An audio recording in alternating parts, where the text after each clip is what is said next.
জুলাই সনদে স্বাক্ষর না করে এনসিপি রাজনীতি থেকে ছিটকে যায়নি বলে মন্তব্য করেছেন জাতীয় নাগরিক পার্টি এনসিপির আহ্বায়ক নাহিদ ইসলাম। শনিবার রাজধানীর বাংলা মোটরে এনসিপির কেন্দ্রীয় কার্যালয়ে এক সংবাদ সম্মেলনে তিনি এ মন্তব্য করেন। নাহিদ ইসলাম বলেন, বিগত ফ্যাসিবাদী কাঠামোর সুবিধাভোগীরা আগের কাঠামো ধরে রাখতে ষড়যন্ত্র করেছে। কিছু কিছু রাজনৈতিক দল সমঝোতা করেছে, তবে জাতীয় নাগরিক পার্টি সেটা করেনি। জুলাই সনদে স্বাক্ষর না করে এনসিপি রাজনীতি থেকে ছিটকে যায়নি। যারা গতকালের অনুষ্ঠানে গেছে তারা গণ-অভ্যুত্থান ও জনগণ থেকে ছিটকে গেছে। তিনি বলেন, জুলাই সনদে স্বাক্ষর কেবল একটি আনুষ্ঠানিকতা হয়েছে। জনগণের আকাঙ্ক্ষা বা চাওয়ার কোনো প্রতিফলন গতকালের স্বাক্ষর অনুষ্ঠানে ঘটেনি বলে আমরা মনে করছি।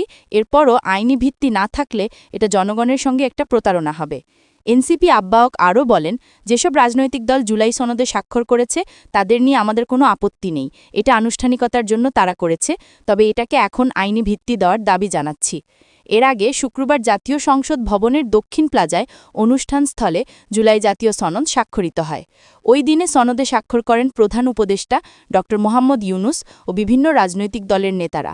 জুলাই জাতীয় সনদ স্বাক্ষর অনুষ্ঠানে বিএনপি, জামায়াতে ইসলামী সহ বিভিন্ন দলের নেতারা অংশ নিলেও অনুষ্ঠানে অংশগ্রহণ করেননি জাতীয় নাগরিক পার্টি এনসিপির নেতারা ছাড়াও 4টি বামধারার রাজনৈতিক দল।